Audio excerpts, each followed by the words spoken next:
Hello, welcome to That's My Purse Pod, the podcast all about King of the Hill. I'm Jason. And I'm Jimmy. And I'm Mark.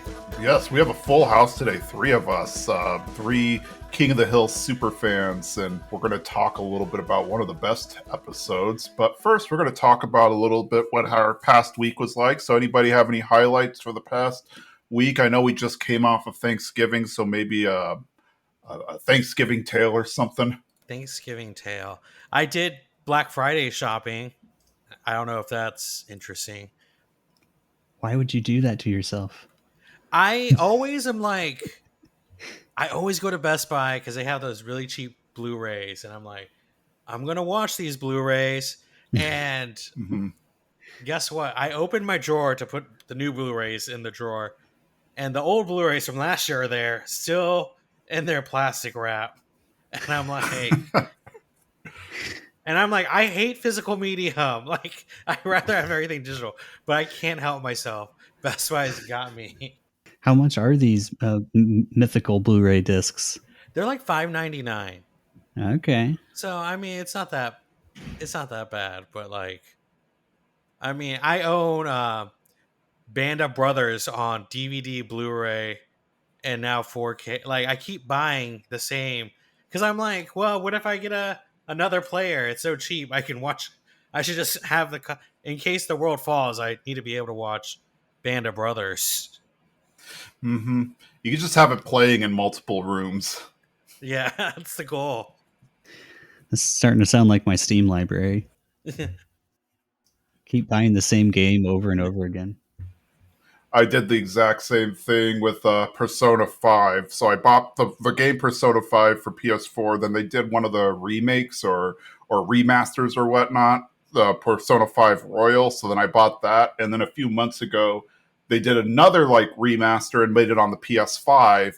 And it's like Persona 5 Royal PS5. And I bought that. So I bought the same game essentially 3 times because I wanted all the fun upgrades and graphic improvements and stuff. Need 2 more to make it poetic and have 5 Persona 5s. Yes. I don't know. Have you ever done Black Friday before, Mark? Or I've honestly never done it once in my life. So when I used to live in San Antonio, or when I used to live in Austin, rather, and I would drive to San Antonio for Thanksgiving, and then in the evening I'd drive back. Between San Antonio and Austin, there's this little town called San Marcos. And there's only there's only 2 things San Marcos is known for. I guess 3. There's like a river that people, do the lazy river down.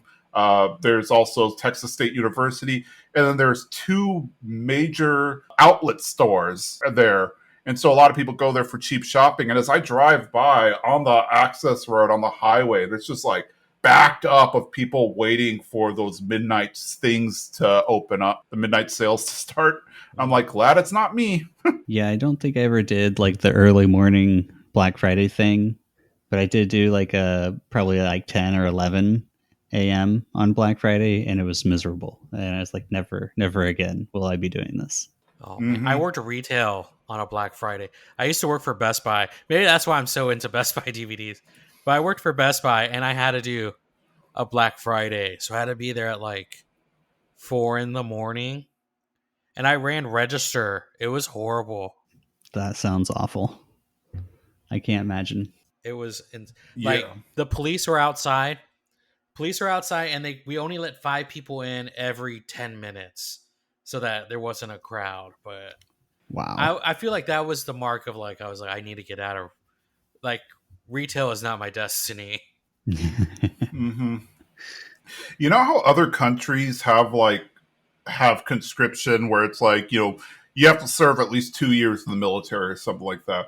I bet America would be like a much nicer country. Like we'd be nicer to each other if everybody in America was required to work a year or 2 in retail. Oh yeah. Like that. Done deal. Seriously. Like some kind of retail or customer service somewhere where you have to deal with people's problems up front in person. Absolutely. Yeah. Yeah, I guarantee you we'd be a way nicer country if everybody was required to do a year or 2 of retail or customer service. Oh, man. Well, I mean, I've done it. I've served my time, so I guess I'm okay with it. man. What about you, Mark? Anything funny from the or fun from Thanksgiving week, Thanksgiving break, whatever you want to call it? Not really. Didn't do much. Just ate a lot and just yeah, hung out. Pretty chill. I hate traveling during Thanksgiving, so I didn't even bother going home to visit family or anything like that. So it's too much of a headache. Hmm. I went the week before Thanksgiving to Texas, so smart life hack right there. Um, but yeah, no, traveling is terrible. I did learn a while ago though. If you go Thanksgiving Day to the airport, now granted this is like 10 years ago, you go to the Thanksgiving Day at the airport, pretty much dead Hmm. because everybody flew in like the day before or whatever. Mm. That's fair. No one wants to actually be traveling the day of Thanksgiving. That makes sense. Yeah, I remember a few years ago I flew over to spend time with my friend in Denver on Thanksgiving Day, and I had a flight on Thanksgiving Day. One, it was dirt cheap on Thanksgiving Day because I guess nobody actually flies on Thanksgiving Day, and the airport was pretty dead. Now the parking lot was full. I had to park in like the K lot or something, like just one of the letters down of the alphabet or whatever. But still, the airport was pretty empty. Is that the same person I know in Denver? No, a different person. Dang. Yeah, I did my travel last week, but Thanksgiving, Thanksgiving Day calories, they don't count. It's just kind of the law. It's right in the Constitution. So eat everything you can that day. Yeah, I didn't do much other than watch a lot of movies because why not streaming? I watched Bodies finally, was really good.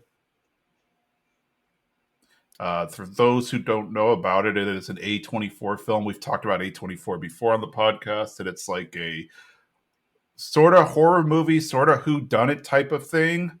Uh, but it has a twist ending that you probably didn't see coming. So it's worth a watch. I definitely think it's this could be Pete Davidson's Oscar movie. I think personally, Wasn't Pete Davidson pretty much just playing Pete Davidson though? Like just a and that's sadder version of Pete Davidson. a skill in itself that he's Did, honed over years. I was gonna say, does he know how to do anything else? I don't know. Yeah, I mean that was pretty much the whole time I was watching the movie. I was just like like I don't even know if Pete Davidson knows he's in the film, and maybe they just filmed him like hanging out in the house, like he's just acting like himself. I don't know. It was a really good one. I'd recommend watching it again. I'd watch it again. I'd recommend anybody watch it who's out there if you're into horror movies because there's I've never really been bothered by them. I don't know if any of you have been, but I don't know. I know people who are just like, oh, I can't watch them. They're too scary. I love horror. Like first, back to bodies. If you're gonna watch it, I say go in cold. Like maybe not even watch the trailer. Like the less you know about the movie, the better.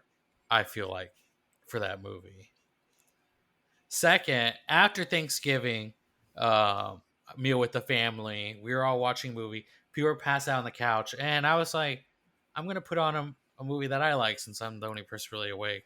So I decided Scream 4 is the movie that will be on the TV for after Thanksgiving. And my mom fell asleep on the couch, and then she woke up to someone being stabbed. And she was like, "What's going on? Were they not friends? Who is this person?" And I was like, "You got to finish the movie. You want to know who the killer is." And she was like, "I don't care anymore." But I guess I do love like horror movies. I like the adrenaline rush of being scared. Something I enjoy. Mm-hmm. How about you, Mark? Would you have one? Do you like horror movies? And two, have you watched anything great lately?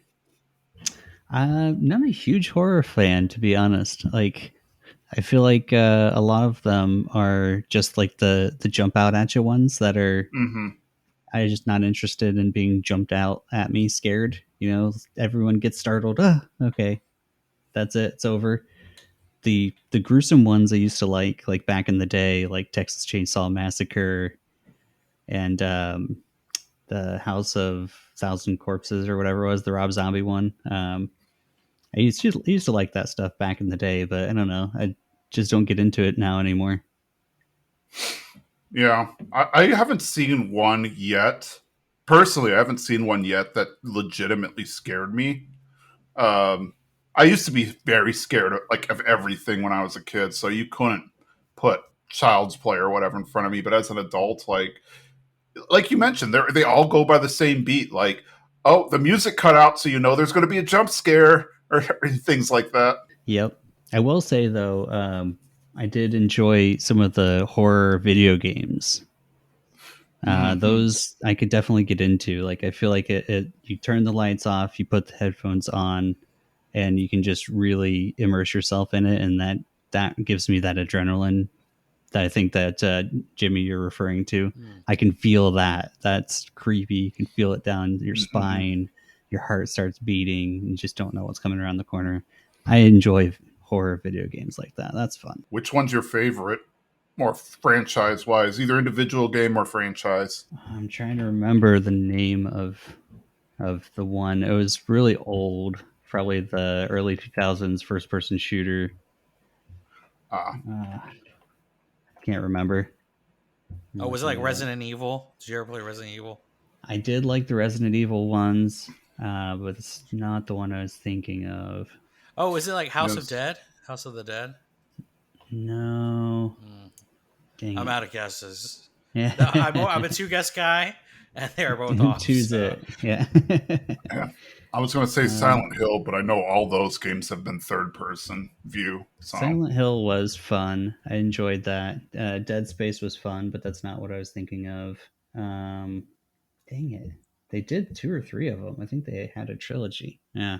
Keep talking. I'll look it up. I'll figure it out. Oh, have you ever played Dead by Daylight? It's kind of a newer game. Oh, no, I haven't. It's a multiplayer game. So 4 of you play as survivors, and then another player plays as a killer. And you have to go around and fix generators. And if you as a team fix a certain amount, you guys are able to escape. But then there's the killer trying to hunt you all down. And I haven't played this game recently, but when it first came out, you weren't allowed to play, like, you couldn't play in the party with people you know. Like, it always randomized who you played with. And there was no voice. So it was like, I always felt it was really tension filled. Because everything was like, I forgot what it's called. It's like where there's a little timer and then you have to hit a button at a certain time. To like, what is it, like skills something? I don't know what it's technically called. But you had to do that. And just not playing with people you don't know and not being able to communicate, very lot of tension for me. I just stopped playing that game. It gave me too much anxiety. I found it. It's Fear. First Encounter Assault Recon. Fear. That one was a really scary one. Yeah. I really liked that one. Speaking about Silent Hill, did you see the announcements like a month ago? It's like all of a sudden Konami was like, oh, you guys are upset that you didn't get Silent Hill? Well, here's 5 of them. Like 5 new ones? Yeah, well, so they announced that they're going to make a movie. They're making 2 brand new Silent Hills, and then they're remaking Silent Hill 2.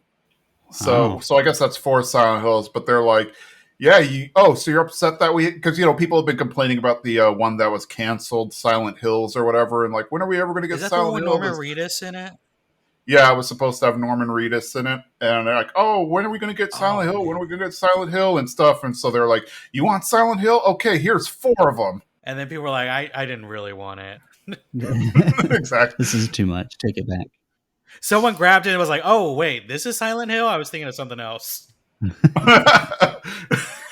That would have been funny. I thought it was something totally different, guys.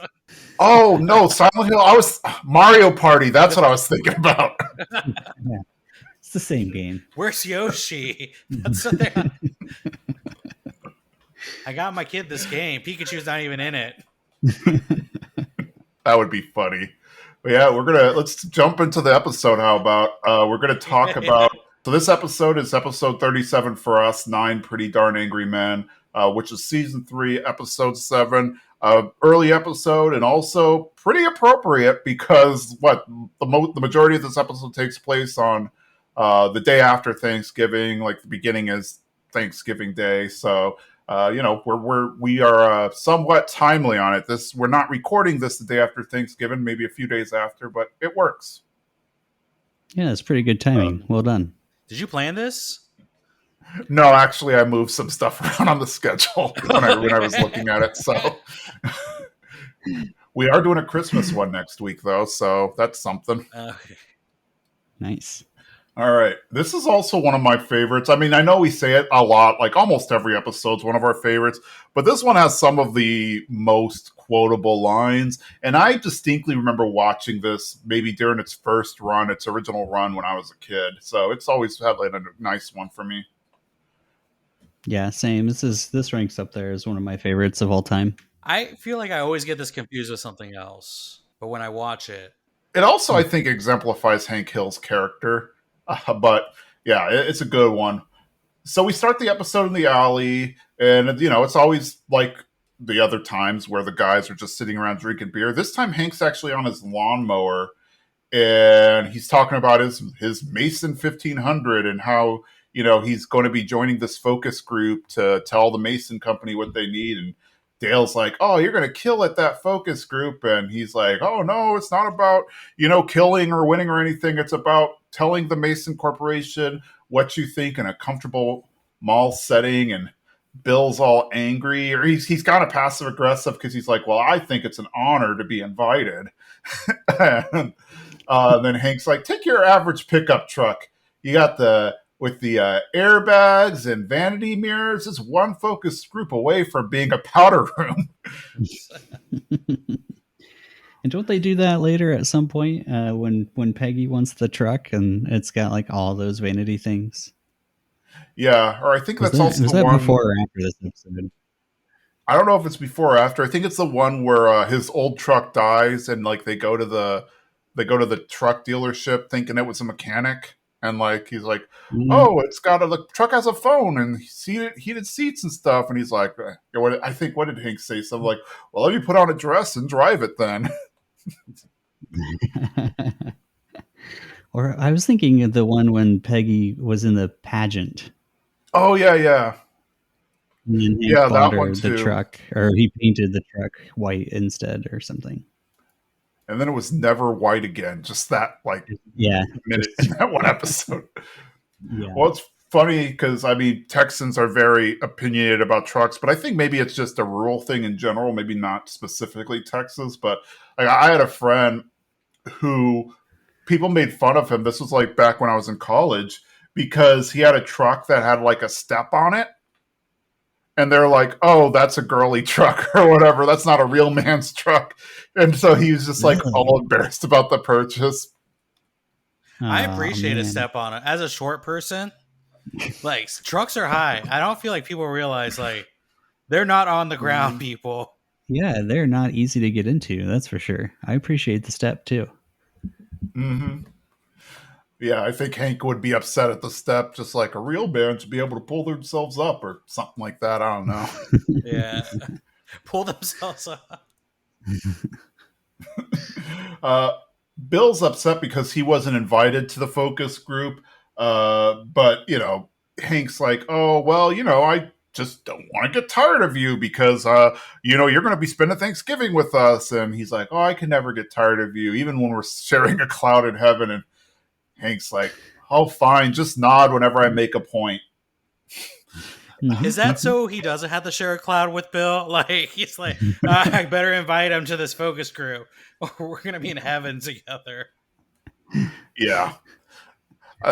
He was just doing that calculus in his head like, "Oh, maybe if I let Bill join the focus group, he won't want to share a cloud with me." Yeah. Hank's mom steps out and is like, "Hank, you wanted me to tell you when Celine Dion was off the field. She's off." And Hank's like, "Oh, thanks, Mom. Aren't moms great? She doesn't complain when she has to eat the dark meat, and it's just good. I'm glad that is our mom's time." So essentially, they go through like a cycle where one year Cotton comes, another year Tilly comes, and vice versa. Unfortunately, somebody did not get the memo, and Cotton pulls up. And Hank comes out. It's like, "You were here last Thanksgiving. This is Mom's turn." And he's like, oh, I don't want to be a burden. Your mom can eat in the yard. I Oh, love Cotton. Hank's mom. I feel like we just get the right amount, like the appropriate amount of her. Like she's not too much in the show. She pops here and there, and she kind of has her own personality as it goes on. So I really enjoy um, Hank's mom. How her and Cotton ever got together? Yeah, I don't get that either. Yeah, they are very different people, but it was a different time. I don't know. Maybe, small town Texas, one of those things where you need to hurry up and find somebody before you're 25 and something. And maybe at one point, Cotton was a decent person. Who knows? I find that real hard to believe. We see some flashbacks of Cotton, like what was it when he right after he got his shins blown off and he saw the nurse's rear like amplified through No. the thing, whatever. Like, Yep.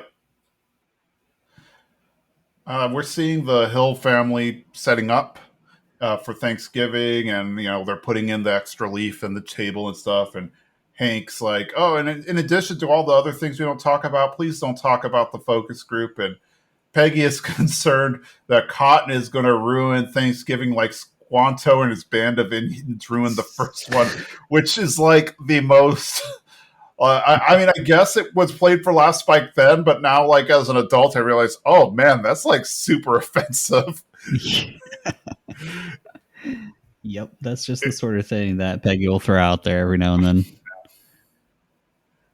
What was it? It reminds me of the one Simpsons episode where they do the Thanksgiving. It's an older one, and they're having Thanksgiving with the Indians, and then the Ned Flanders, who's a pilgrim, is like, "Oh, I'm sorry about all the things we're going to do to you in the future." And he's like, "Oh, well, what do you mean about that? Give you the biggest slice of pie?" And then it's like, "Oh, cool." And then, like under his breath, he says, "And take over all your land." I remember one from The Simpsons too when they did those Sacagawea dollars. And so Oh, Marge was like showing the kids, look, it's a Sacagawea dollar. And they're like, oh, what can you do with this? She's like, you can take it to the bank and exchange it for a real dollar. Imagine if somebody like paid their groceries in Sacagawea coins. You like they wouldn't be wrong, but you would be really pissed off at them. Oh, yeah. isn't there an episode? I feel like we did it where Dale goes to the bank and he's like, "And I want this in Sacagawea coins." Oh yeah, yeah. When Like he makes the bet with Bill. yeah, he's cashing that check, and he's like, "I'll take 100 in Sacagawea coins." Like he specifically like says it. Yeah. No Susan B. Anthony's in there. Uh, Peggy moves things along because she just doesn't want to keep talking about it. And also, she's like on a mission. She's like, hey, we're going to get up at 4 a.m. tomorrow because we're going to do a 2 hour drive to the mall. And, I want to get there before before all the Dallas Cowboy stuff is sold out. And all we have to do is buy Maverick stuff. And Hank's like, man, I've never even gotten up that early in my life, not even for fishing. And I know Mark might be a little upset that they didn't mention Dallas Stars at all. Um, and I think I don't know, was Dallas Stars a thing back when this episode happened? Maybe, maybe not. But I don't think they were. I think that was still the team was still in Minnesota at the time, the Minnesota North Stars. yes, Mark is a huge hockey fan. I've had the fortune of being able to watch him play a few times. I actually, believe it or not, used to like hockey when I was like in 8th grade, and then just lost interest. That's too bad. We didn't have ice hockey in Texas, so I joined a street hockey league at the YMCA. It's fun. Oh wait, you didn't have? Is that no ice hockey in San Antonio? We only had one ice skating rink, and I think it was off season, so there wasn't hockey that at that point in time. So I did it was like I want to say it was May or something like that, and so the Y was holding like street hockey league, so I did that instead. We had the Austin Bats. I don't know if you're. That was the Austin hockey. Like I don't know. Is there minor league hockey? There Yeah, is. I know And Yeah. then we they used were to have minor the league. Yeah, we used to have the iguanas in San Antonio when I was a kid, and then we had the dragons when I was older. And I have no idea what San Antonio has now, if they even have a hockey team anymore. But it was a minor league. Yeah, they probably have like an AHL team or a maybe a juniors league. Like even in Portland, we only have junior hockey. We don't have anything higher than juniors. Well, today I I think learned. I think you have the Rampage, the San Antonio Rampage. Yeah, there we Rampage. go. It's a great name. There we go. I like on one of Peggy's next lines is how in her opinion the day after Thanksgiving is the biggest shopping day of the year. It's just like that's something Peggy Always would in say her like, "Oh, you opinion. mean?" Yep, it's always in her opinion. No, it's not. Not that it's just a widely known fact at this point. It's just that it's your opinion. But she's like, "We're going to go to bed at 7:30," and Hank's like, "I can't go to bed that early." And Peggy's like, "You're not even trying. Have a beer." And he's like, "Oh, I guess it's worth a shot." I love that line. You're not even trying. Have a beer. At the actual Thanksgiving dinner, Hank is doing the prayer, and he's like, "We're thankful that Cotton forgot about our carefully planned out rotation plans this year and was able to join us for Thanksgiving." And then Much Cotton eats the passive stuffing. aggressiveness. Oh yeah, that is absolutely what Hank would do. Like he's trying to be thankful and positive, but you can tell he's really pissed off. Yep. He's not He going was to come like, out and "God, say it hear though. this." Yeah. Mm-hmm.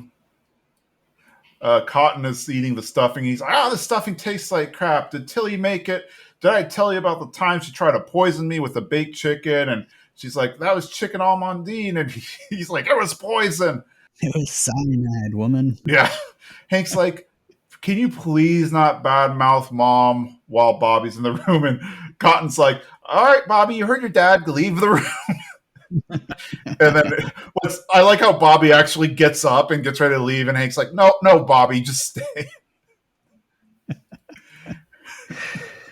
Bobby's great. He's, okay, I'll leave. I love how Bobby just takes anything and he's just like, oh, okay, whatever. Like, I'll go. That's no Yeah. problem. I like how Bobby's just like, can you at least respect grandma until we get the dessert? And then it's like, Edie's your grandma too. She's your pretty grandma. And as bad as Tilly was in the kitchen, she was worse in the bedroom. And everyone's like shocked. And they look at Hank because they're just like, aren't you going to say anything? But he's just kind of resigned. And he's like, oh, you can see in his eyes, it's just like the dead look like, what am I going to do with him? I like how Bill breaks the tension where he's like, cheers to the stuffing. It might taste like garbage, but it really fills you up.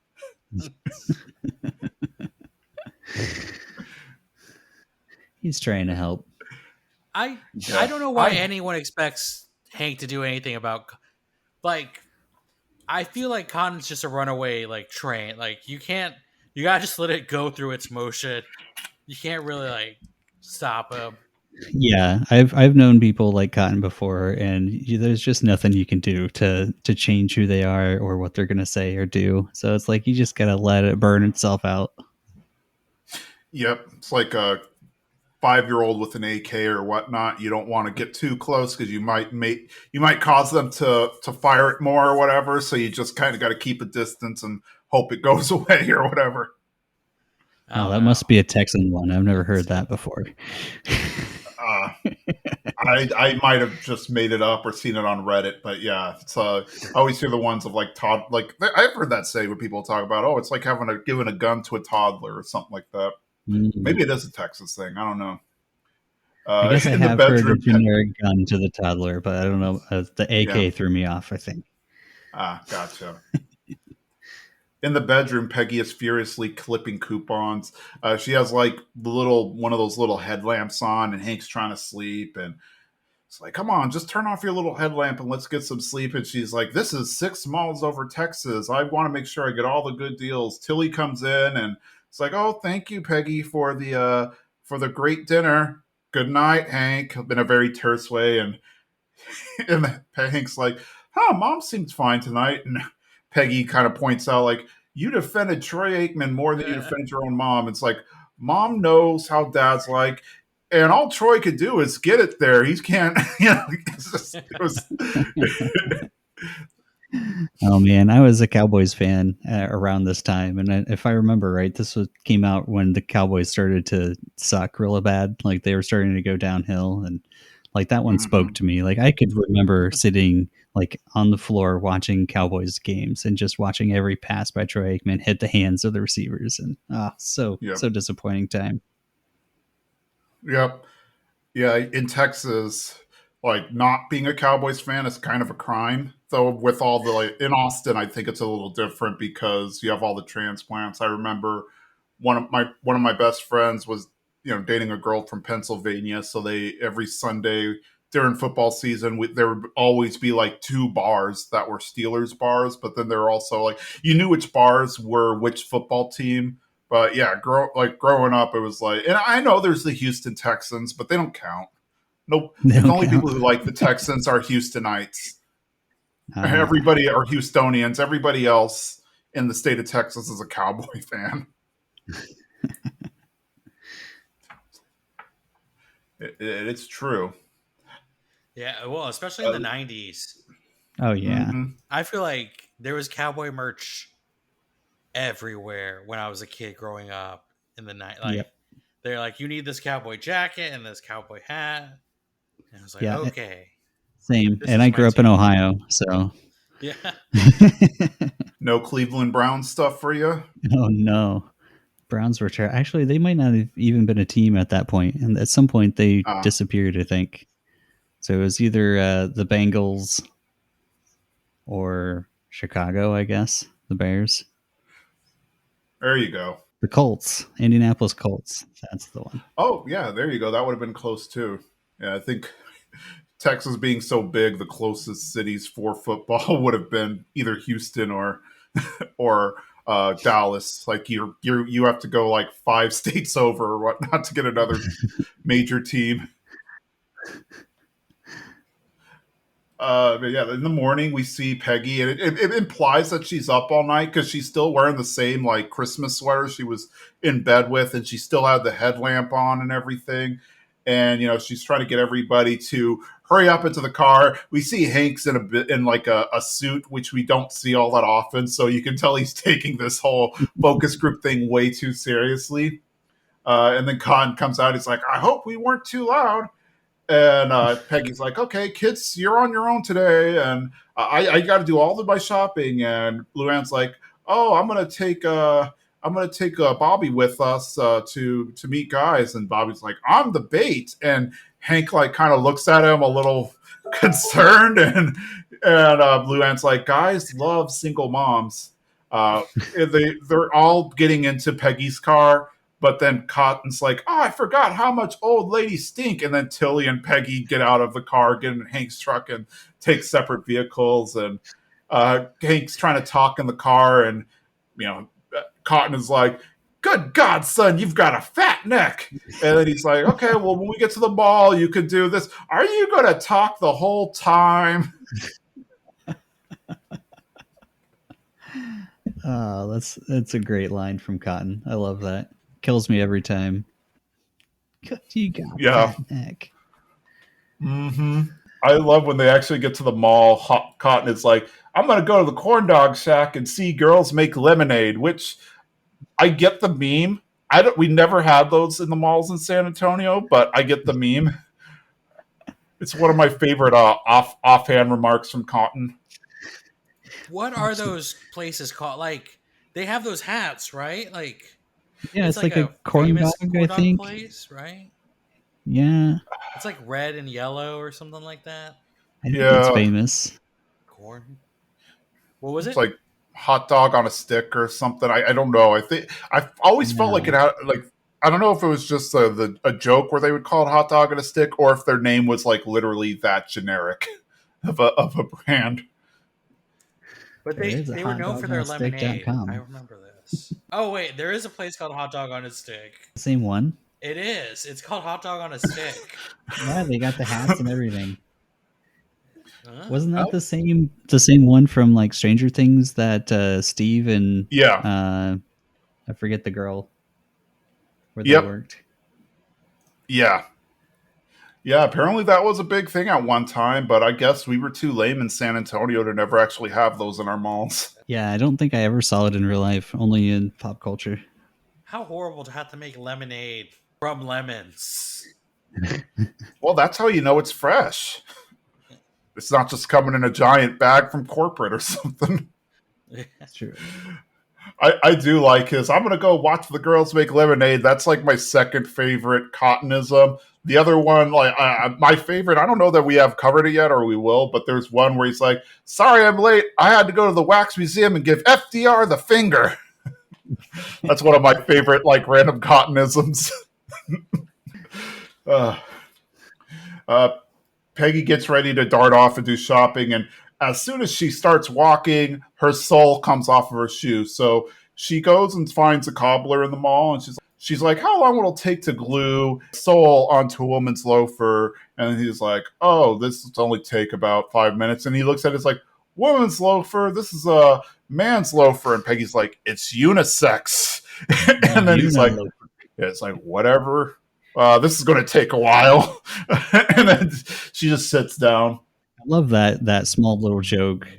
Just like if you don't really watch King of the Hill, you might not understand that she's got big feet and that's like a running joke at this point. It's just a small little thing that's not pointed out here, but just love that it's going to take him a while to fix her giant loafer. That cracked me up.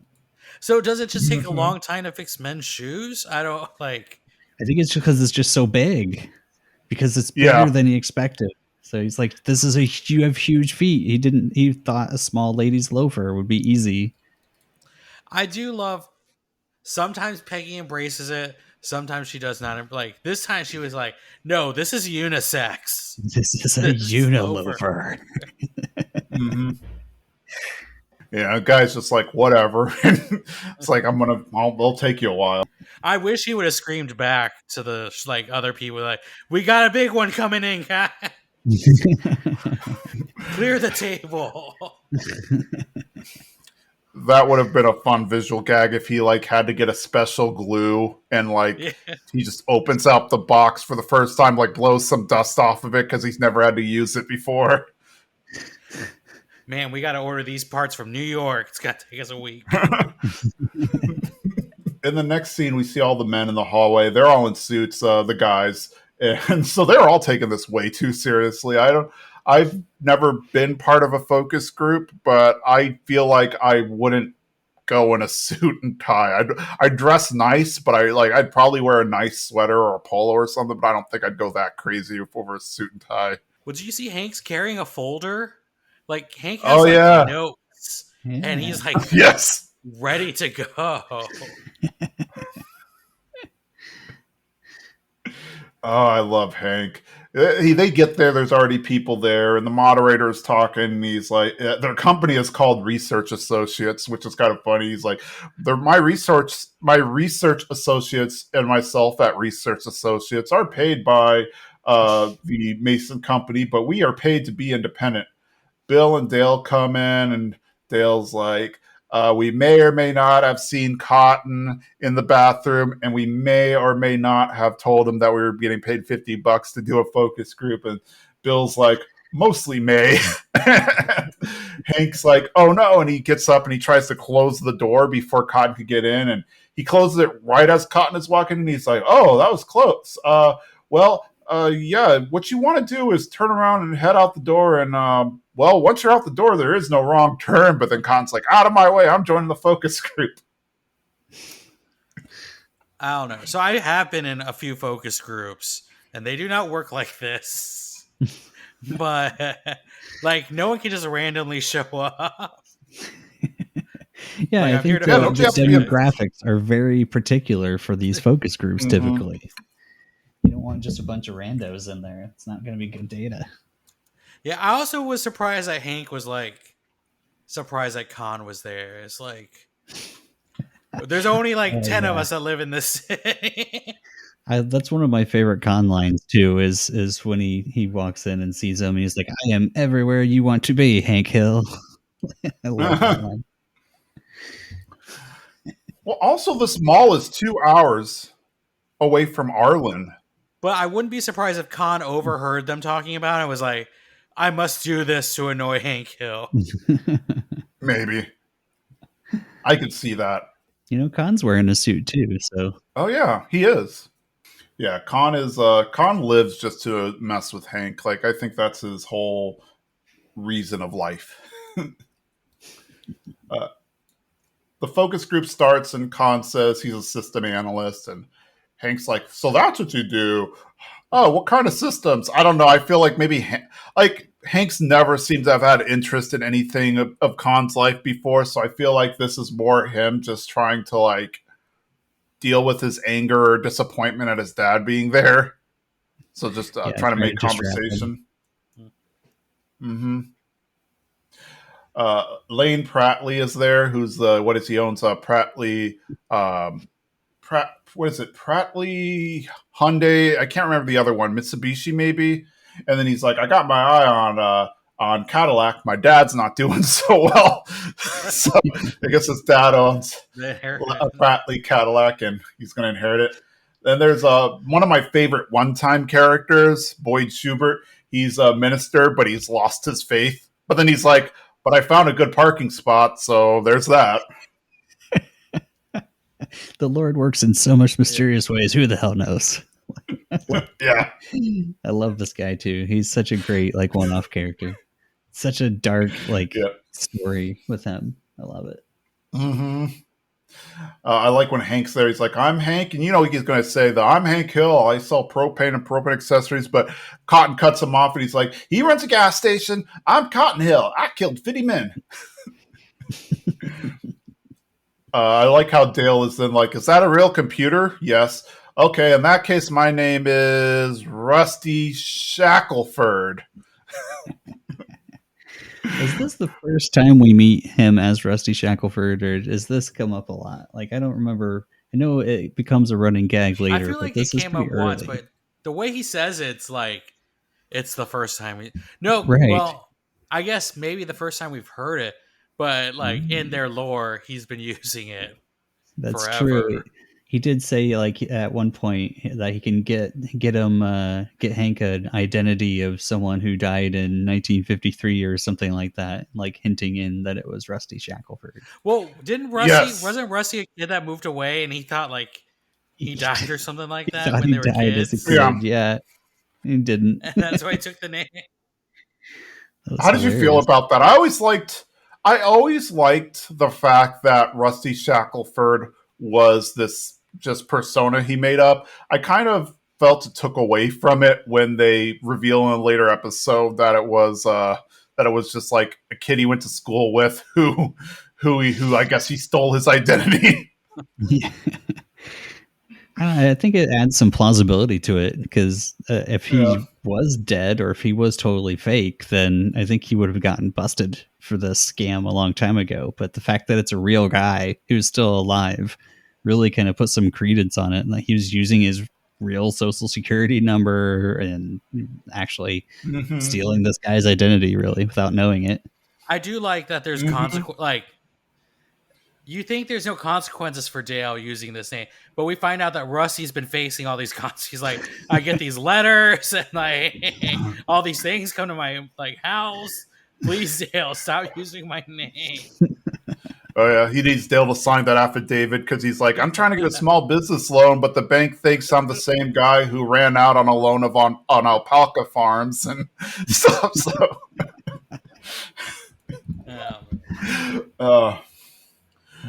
they ask Boomhauer next, and Boomhauer talks in his normal Boomhauer way, so the guy can't even understand him and just like tabs and skips him on the computer. Then Bill's being Bill, and he's like, my name is William De La Torre, and my wife divorced me in 1991. I'm a sergeant barber. Just too much information that he's giving. So this makes up our focus group, and they decide to show off the new Mason. And Hank's happy. He's like, "There it is, my Mason 1500." But then they remove the covering from it. He's like, "It's the Mason 2500." And now Hank's taken aback. Okay, does Hank not understand what focus groups are? Like, did he think that they were gonna like bring the old lawnmower that they've been making it? True. I don't understand what Hank thought was going to happen. Yeah, that's a great question. Yeah, they He wouldn't was be focusing shocked. group an old lawnmower. Mm-hmm.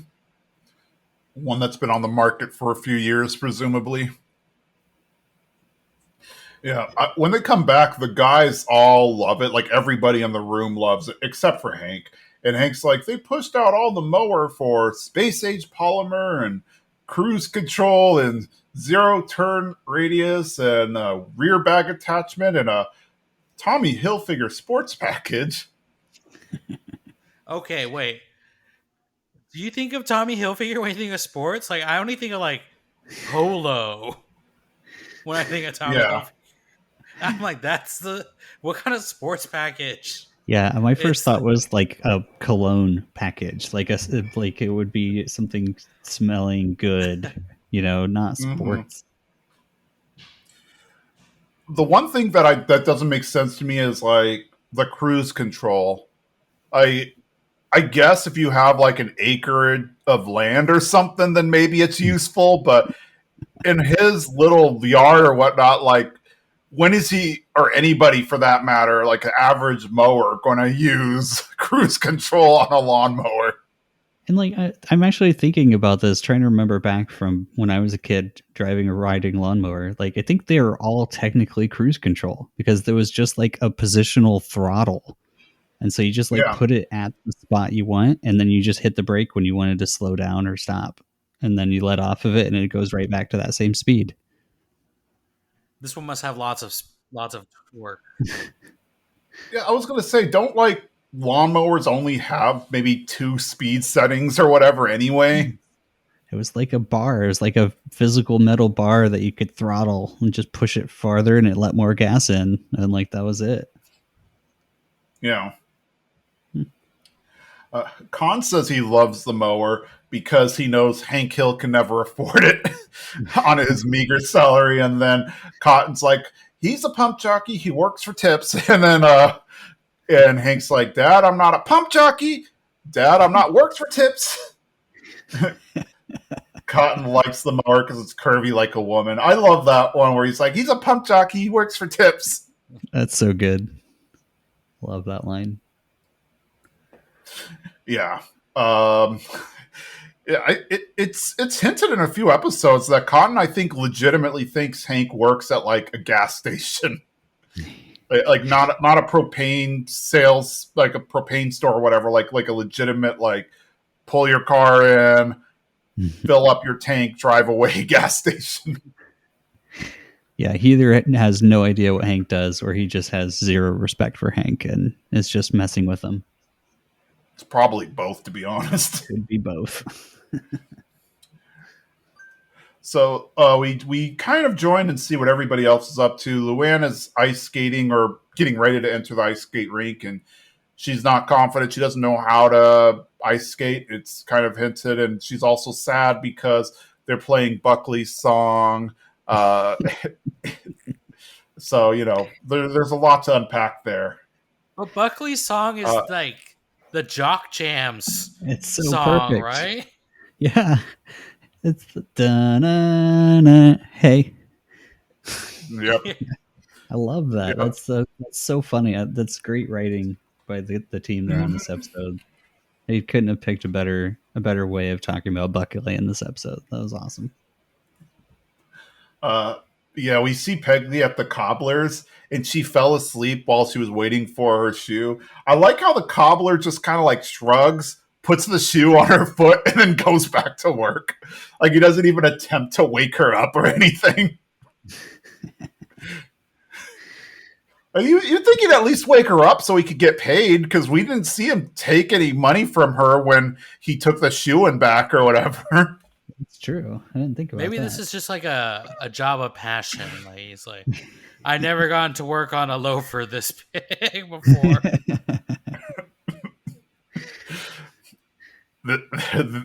they've often talked about the giant whale of the cobbler world, and I finally found it.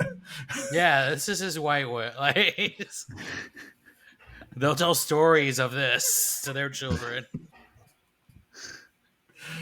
I'm gonna be the biggest. I'm gonna be the most popular cobbler in the world. She came in with a Uh, uni loafer. it took 4 bottles of glue to glue that soul back on. Uh, we go back to the focus group, and Lane Prattley is there, and he says he likes it because of all the add-ons. He's like, if I had a Mason dealership, you better believe you'd be leaving with that optional rear bag attachment. And Bill's like, yeah, you sold me pinstripes for my Escort. It's like, no, no, no, no, you don't understand. I financed you pinstripes. Is that the same car that Bill still drives too? Like I feel like I think so. that Escort is still going. Yeah, I think you're right. I used to drive a Ford Escort Hank, too. Those things were awesome. they were. They don't exist anymore, do they? I don't think so. I don't think They so. lasted Yeah, forever. yeah, they were one of the good Fords. They So Hank states that Boomhauer and Bill and Rusty and himself aren't sold on it, but then Cotton's like, oh, that's just how you are. Anything I like, you don't like, just like your mother. And then anything I say I don't like, you have to like. And then Rusty's like, well, I'm pro mower. Rusty Dale is like, I'm pro mower, and he's like, I like the ashtray, which he's like, idiot, that's a gas cap. And Khan's like, he's an idiot. He can use it as an ashtray as he wants. And then Dale's like, thank you, Colonel. Boomhauer likes the electric seat warmer because he might want to ride naked. Which I guess is something Boomhauer would do. We see him wear like many episodes where he's just out wearing like the skimpy underwear and stuff. I don't think we've ever. Isn't he like in a leopard bathrobe a lot too? Like, yeah, leopard print underwear. Yep. Yeah, but we never actually see him like as a nudist. But maybe now that he has the option to ride his lawn naked, he can. I don't know. Maybe that's as far as he's thinking. Yeah, and then Bill is like, I'd like to make a point, and Hank's like, I already made your point, and Bill just has like this push of confidence where he's like, no, you've been speaking for me for how long? Hank's like, years and years. Sounds about right. Well, I enough is enough. I have opinions and they matter. And it's funny because Lane Prattley, like, obviously wasn't paying attention. Is like, way to go, Phil, instead of Bill. And he's like, I gotta say something, and it's gonna rock your world. I like the cup holder. And Hank's like, hey, we can get you a cup holder, and I'll attach it to your 1500. And the guy from the focus group is like, oh no, we aren't making new products for, what's a nice word for obsolete? And he's like, collectible. And then Bill's being praised for coming up with a good word. And Cotton is like, when something gets old and tired, you got to trade up. And Hank's like, oh, like you traded up my mother? It's like, nah, trade-in has value. I scrapped her. oh, that line. Oh man, so That's brutal. Cotton, though. Yeah. Yeah, but Hank's just upset that everybody is just hypnotized by all the bells and whistles, and so they hold a vote like who likes the mower, and everybody but Bill and Hank raises their hand. And Bill's like, wait, are we voting on Hank's mom or the mower? And they're like, the mower, and then his hand jumps up. I mean, at least because Khan accused him of confusing the mower with his mom, and so he's like, you're only trying to defend the old mower because it's your mom. And that's not what Hank's doing at all. Like, he truly loves his old mower. Oh yeah, yeah. They do mention that. Like, was it Khan who was like, yeah, you're just as a little redneck boy, you couldn't defend your mother, so now you're making up by defending your mower. Yep.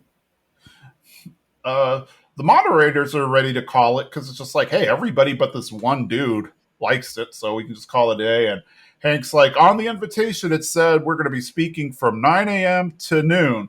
That's 3 hours. We have 1.5 hours left. And then Hank's like, I'm willing to put my money where my mouth is.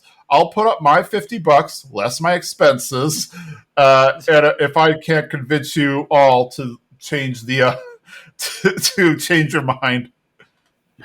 Dale's all excited because he's like, that comes out to $7 a piece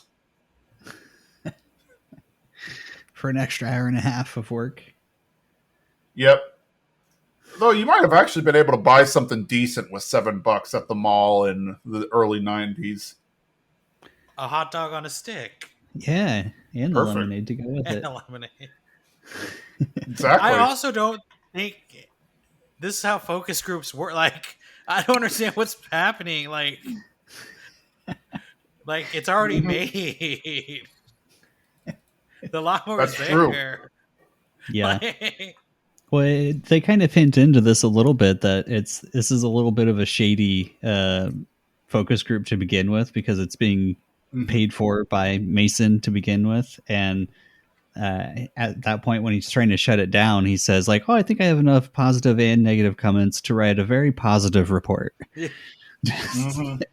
They're not interested in actual user feedback. They're just trying to get some like quotes for marketing or some praise for the new device.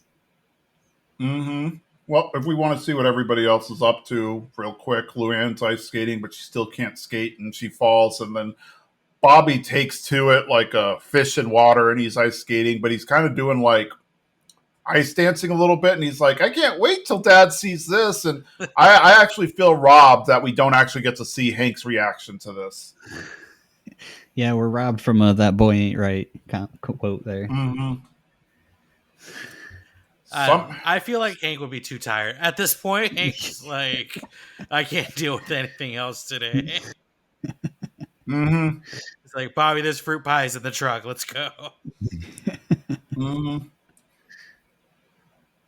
We do see that hot dog on a stick place and the women making lemonade, and Dee Dee and Tilly are there, and Dee Dee's like, oh, I'm sorry that Cotton speaks so badly about you. He just doesn't like you.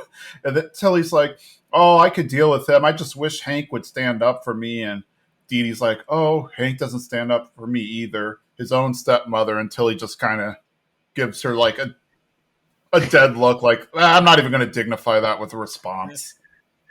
We go back to the focus group, and Hank's like, you all like the new mower, and you don't like the old mower, but a lot of things are old and good, like Old Glory, Old Faithful, Old Testament. And then I like the minister, he speaks up, it's like, thou shalt not kill.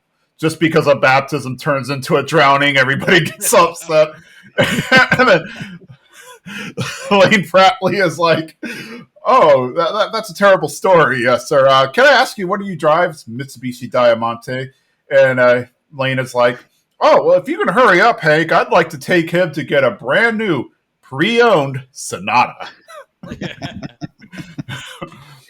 love Which that. is also kind of funny. Pre-owned. So yeah. Also, like, this is the 90s. Hyundai has come a long way and it's a decent car brand now. In the 90s, it was like a terrible car. Yeah. It was a joke to have it. I feel like the only people who drove it were like, I don't know, people who. I also feel like it was I remember the Kias when they first came out. The Kias first came out around the first time I started driving. And I remember you used to be able to buy a brand new Kia Sophia. This is like in 2003, 2004 for $5,000, brand new. And it came with a 100,000-mile warranty and everything like that. It's like, yeah, it didn't come with a radio or an air conditioner or power windows or anti-lock brakes. Yeah. It like had nothing. I remember those.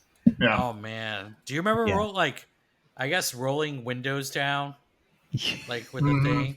Yeah. My first car, it was an old car. It lost the little rubber thing to the window roll down, so you had to grab it like on its little hard plastic thing. So it like scratch your hand rolling down the window. Man, I need to get a new car. I still drive that car. I remember those days. I also remember when before Bluetooth and USB hookups and all that stuff existed, you could buy like a fake tape and then put it in Oh the tape yeah, deck, and then it had like a cable that came out Yes. of it. You could plug it to the headphone jack of your iPhone. yeah. Yeah, I I remember did that that. with my Discman. You know, I had the CD player that was just hooked into the tape deck through my old radio. You hit a Oh bump, man. and the Yes. Discman just bounces on the passenger seat and skips like crazy. Hmm. I I miss those remember my Discmen. parents going car shopping when I was a kid, and like the CDs were new, like the CD player in the car was brand new, and the guy was like, "This can hold 3 CDs," and I'm like, "What? Where do they go? Like, what's happened? Like, where when I put one in, where does the other one go? Like, I'm like, I only own 2 CDs, but if I get that third one, it's like we need this car." Oh man, that reminds me of a good con line actually when he has the 5 CD changer in the trunk. Yes. Oh yeah. He's like, "Hey, if you need help installing that in the dash, let me know." Oh, it belongs in the trunk. It's a fancy trunk. You wish you could live in my trunk. Oh, I love that part so much too. I know we mentioned Discman really quick, but I want to say, remember how they had like zero stability? Like at least with Walkmans, when you had a cassette, like you could run with them or play with them and whatnot, like, and they would still be for the most part pretty consistent. My Discman, my first one that I got, like if you just like walk Oh, it's upstairs or whatever, you're skipping songs. yeah, you had to hold it like Oh it was a yeah. baby. You were like, no one rattle this. Yeah, don't breathe on it. Yeah, it's like you're starting on song one. By the time you walk up to the steps, it's like skipped all the way to the eighth track. So this is actually one of the interesting parts because Hank starts to like tailor his messaging to everybody specifically. So Hank goes up to Lane Pratley and it's like, "You like this mower with all the bells and whistles, right?" It's like, "Yeah." So you'd be paying all the dealer markup then? And Bill's like, "Yeah, you'd be just like me." And he's like, "Oh, I hate them Mason bastards. I'm changing my vote." They go to Boomhauer next, and it's like, "Hey, Boomhauer, you mentioned that you'd like the seat warmer, and you also want to drink or you also drink beer when you're mowing the lawn. Where do you keep your can of beer when you drink between your legs?" And Hank's like, "Between his legs." So not only is the seat heating up his can, but it's heating up his can of beer. And then Boomhauer's like, "Oh man, I don't like that. It'd be like Euro trash. I'm changing my vote." But what about the cup holder? Like, Right. Like you his, can see the cup holder in that scene right behind him. like, Yeah. he would use, I don't know. Well, more power to Hank. Hey, take Yeah. it's a win for Hank. Let's take it. Yeah. uh, they go up to Dale and they're like, "Oh, you can't bend me. I'm unbendable." And Hank's like, "It'd be easier to take you more seriously if you didn't have chocolate chip crumbs on your eyebrows." And he's like, "You're bluffing." "Well, take a look." So Dale checks in the mirror and he's like, "Oh, you're right." And then Hank turns off the lights, which reveals that it's like a one-way mirror. And so there's like marketing execs or whatnot behind the mirror who's observing them. And he freaks out. He's like, "Who are those?" He's like, "Oh, those are just people from Mason. They're there to observe you, get inside of your head." And then Dale just freaks out, and Hank's like, "All right, we've changed Dale now." I love that Dale actually did have like cookie crumbs in his eyebrows. Like that Yeah, wasn't yeah. a bluff. It was real. Also, this guy has They lost cut. control of this focus group. Oh, big time. Like, Yeah. Yes. They cut over really quickly, and they show that Peggy's still asleep at the cobbler.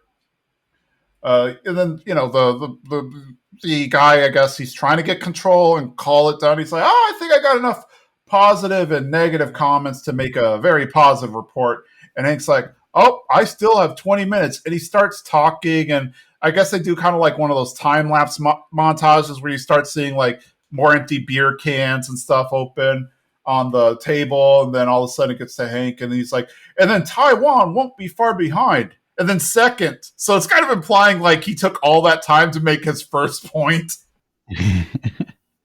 And the fact that there's beer cans like everywhere, and this is like from 9 to noon or something. And there's like 4 beer cans per person on the table at this point. Yeah, it's like, well, it's the day after Thanksgiving. You should get to drink beforehand. Goes back to what Jimmy was saying. What is this focus group? What is going on here? And did they bring their own beers? I feel like they brought their own. They're like, this is what we do in the morning. We should just bring our. Oh man, I'm gonna have to look at the scene again and see if like Bill had a cooler in tow when they walked in.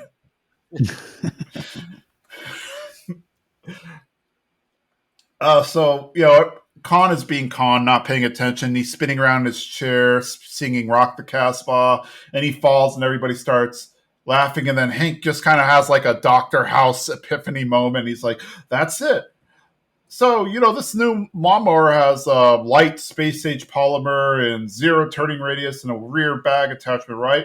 All of those sound good on its own, but together it is a recipe for disaster. And now the guy is getting a little nervous, like, I'm not sure I like where this is going. And then Hank asks Reverend Boyd, he's like, Reverend, I didn't drown that kid. He's like, Reverend, will you do the honors of testing the mower? The Reverend gets on and drives, and he's like, okay, drive to the wall. Now engage the 0 turn radius and do a 180-degree turn, and then the mower just kind of loses control and flips over, throws the guy off, and Hank's like, that's your 0-degree turning radius. That's your rear bag attachment, and the cup holder breaks, and Bill's like, oh, my cup holder. That's why you're always making decisions for me, Hank, because you're always right and I never am. And Hank's like, well, if I'm always speaking for you and I'm always right, that means you're always right too. And then Khan's like, oh, that could have been me. I hate this mower. And so everybody is now on Hank's side except for obviously one person, Cotton. And Cotton talks to the preacher and he's like, preacher, if you're still in the business of drowning babies, I'd like you to drown my son Hank.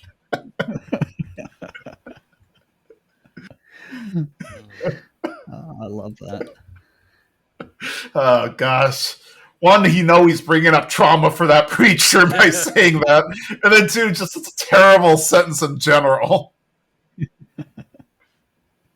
And it's so Cotton. Yes. We cut into the hallway, and Tilly and Dee Dee are looking for the bathroom, and they're like, oh, he said it was the third door on the right, so this must be it. And they wind up walking into the back room on the other side of the one-way mirror.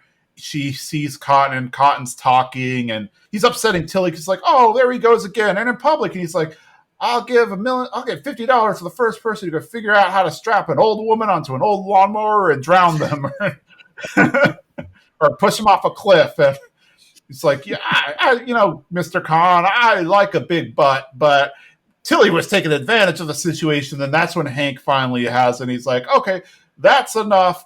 And he's like, don't you talk back to me. And he's like, my mom's not too old and my mower's not too old, but this is not about my mom or my mower. It's like, this is about a bitter old man who blames everyone else for his problems and won't take responsibility. And if you ever talk about my mom or my mower like that, you're not welcome in my house. And then, of course, Tilly hears all this and she's like, amen. And then Cotton is taking it back and he's, you got a fat neck, boy, and walks away. And then we get one final good line from the Reverend. He's like, I'm not sure if there's a God or a heaven, but your daddy's going to hell. Yeah, I know. Is this the only time we see the Reverend? It's like this character never comes back. Yeah. New city, new baptisms for him. So good. Such just one. No, maybe if they reboot him, they'll bring him back. Because according to the wiki, apparently this is the only episode we ever see him in. Oh, and he's voiced by Billy Bob Thornton. Oh. Ah. I do wish the lawnmower company goes with the quote, strap an old woman to an old mower. That's the tagline. Like, that's the one takeaway they get.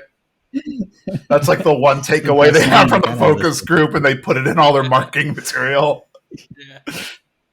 They're like, it was worth the hundreds of dollars we spent. We get to the close of the episode, and Hank comes out, and Tilly sees is like, "Oh, how was the group?" And Hank's like, "Oh, not so great. Oh, I didn't have enough time to buy you a gift." And she's like, "Oh, I don't need anything from you. I'm happy and stuff." And they go out, and they're like literally the last person to leave, which kind of makes me wonder, like, does this mall close at noon? I don't think so because it's nighttime. So it implies like, I guess what was Hank doing from noon to 7 or whatever that he didn't have time to get the gift? I think they just fast forwarded and yeah, they just went shopping together, I think. I Yeah. guess, but yeah, they get ready to leave, and they're like the last car in the lot. And Hank's like, "Oh, I guess Peggy must have left with Cotton. Who would have thought?" And they drive off, and it reveals that Peggy's still asleep in the shop. Yeah. And the guy actually like closes down the shop, pulls down like the big door and whatnot, and doesn't even bother to wake Peggy. And the episode ends. Maybe he's keeping her like, that it's to show all of his friends the next day, like, this is the woman with the big loafer. Oh man, I do wish. Well, if she would have woken up, I wish we would have seen her with a whole bunch of Maverick stuff, like leaving the mall with like Maverick shirts and a hat. Yeah.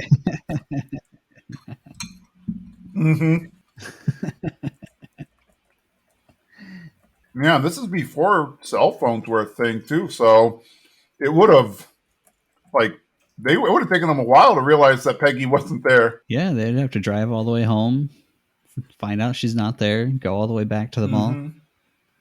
2-hour drive. Also, how did Con just take her car, or like how did she get Con get home? Because he came with Hank. That's true. I think That's a good point. Yeah, Like, I think did Con him just him and Dee Dee stole the car. I how guess. did they get I don't know. That is a good point. Like, did he just take Hank's keys while he wasn't paying attention and drive home, or I don't know. They don't explain it. Yeah, we don't even see Luann actually. I just paused it on that scene, and you can't even see Luann in the truck. So did Luann go home with Cotton too? It's just Tilly and Bobby in the truck. Yeah, so yeah, where are Dee Dee and Luann? I guess they did go home with Cotton. This is one of those.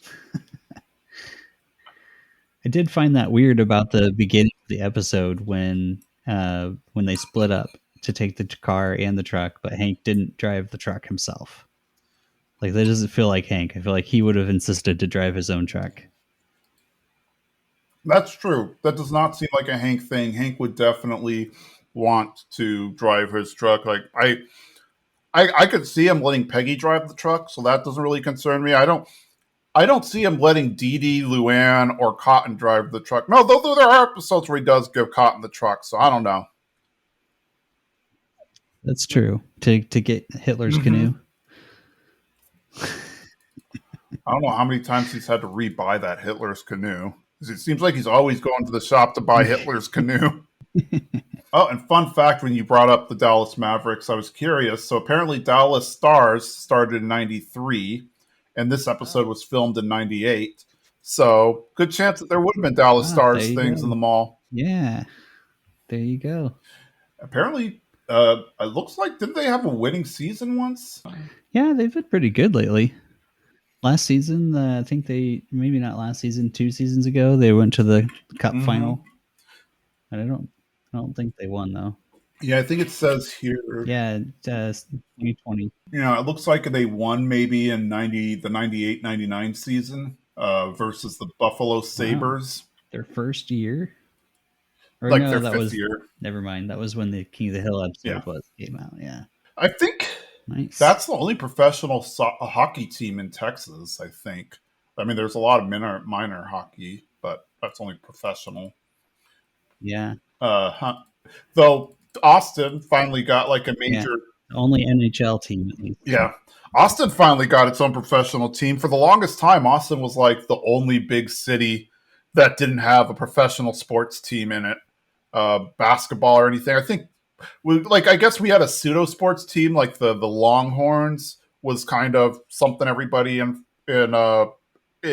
Austin followed, but that's college sports, not professional sports. But what is it? We Yeah, have the soccer team. Austin FC. We have the actual they built. Yeah, we have an actual soccer team, and they built that whole big Yeah, and a stadium up place in where I North was like, Austin, and can you build a stadium there? And they were like, we're doing it anyway. yeah, it competes in Major League Soccer, so it is an actual. It's an actual thing. There you go. So yeah, Austin got a professional team eventually.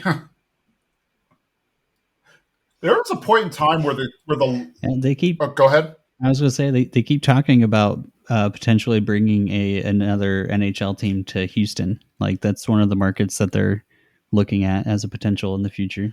Well, it's one of the biggest, like what, the fourth largest city in America. So they're of all the people there, they've got to be able to get some like fans. Yeah, you would think. Yeah, big market, so there's probably a lot of money there. Absolutely. Absolutely, there is a lot there. Houston does have other sports teams, though. Houston has the Texans and the Rockets. I can't think of any other leagues that they have. Oh, the for baseball, who's there? The Rangers. Or is that? Well, look, I'm probably pissing people off. The Astros. Yes, there we go. The Rangers are Dallas. Yeah, I probably really just lost a bunch of Texan points there by missing up my cities like that. Yeah, Houston Astros. That's right. Because my baseball knowledge kind of stops in the 90s, though. I know some teams have moved around, and I still don't have that figured out. I have zero sports loyalty, and I'll just go and watch whatever. Like if it will never be my idea saying, "Hey, let's go watch the sports team or watch a game or whatever." But if people are like, "Oh, we're going over to a wing bar or whatever, we're going over to a sports bar to watch a thing," I'll be like, "Yeah, I'll go," or whatever. But because of that, I'm just like, I don't care what team wins or loses. It's more of the social event. Yeah. For the longest time, Longhorns was like the only thing that Austin had. And there was a point in time, like when I was living in Austin, where the Longhorns were so bad that like you could buy tickets for $10 or something like that. Like, do you remember that, Jimmy? I remember like we had some mutual friends who went over one time where they were talking about it. And they were like, "Oh yeah, there's only like $20 a person. Yeah, the tickets were so I think cheap." I've been to a couple Longhorn games where the tickets were really cheap. Like you start off really high up there, but then people always leave during the middle of the game. And you kind of just migrate down. But I'm also oh yeah, I remember a big those fan days. of not sitting in traffic, so I don't like to go to a lot of sporting events live. Yeah, that makes sense. Mm-hmm. Even if you're not participating, it's just terrible dealing with the traffic during a sporting, like a Longhorn game or whatever, if you just happen to be on the road. Oh yeah, when I lived in Bay Area, I'd frequently look up to like when the San Francisco Giants or the Oakland Raiders were playing, just so I could avoid those areas. Yeah. Wow. That is something you always have to do. Like even if you're not a sports fan, you just have to know so that you're like, okay, I'm not going to take this road today. Yeah. And then, of course, since you Googled it, Google thinks you're a fan now and will never stop showing you scores and advertisements for them. That's why you have to use incognito mode. I like how you can look up one thing and then you'll get ads for it forever. Yeah, exactly. You get stamped that label for the rest of your life. One of my favorite things, it just makes me laugh when you get the stuff, like when you buy something from, say, Amazon or online, but it's not like a repeat purchase. It's not something you're going to buy more than one of, but then you keep getting ads for it. And it's like, how many toilet seats do you think I need? Like, On that note, how's your new toilets? Yeah. Oh, it's fine, but no, it's funny because you'll buy a plunger or you'll buy a toaster or something that you just don't buy a lot of repeat items for, but then they'll keep sending you ads for it, like, oh, here are 3 other toasters you might want to consider. It's like, no, thank you. The one I bought a while ago is still working fine. Did you get the toilet seat with the squishy padding on it? Yes. Those were awful. Or the was it in the 80s and the 70s and maybe the 90s too, where you had like fur on the toilet seat, like you put Oh yeah, the little. Yeah, that was a faux weird fur. time. Yep, that and popcorn ceilings. Those are things that I remember from my childhood that are still Oh weird to yeah, think about. Like why was that ever a popcorn thing? ceilings. Yeah. Any other thoughts on the episode or anything else? No, I mean it's good. It's a good watch. One of my Like I guess we favorites. always say, like it's worth the watch. Yeah, should you do like a episode we hate at some point? Like, should we do Pygmalion just to like tear it apart and have something different? Complain about an I episode think for we should. once. I think we should. We should do like a terrible episode when And we then get it's through the all of ones we these. hate. We still have a few episodes left, The but episodes yeah, we hate. yeah, just like we do the 5 we hate. So yeah, so listeners, stay tuned for that one. When we do, we will announce that. But next week we are doing pretty dresses. So if you want a early Christmas one that's a bit depressing but funny at the same time, stay tuned. Until then, I am Jason. And I'm Jimmy. And I am Mark. Bye. Bye. Bye.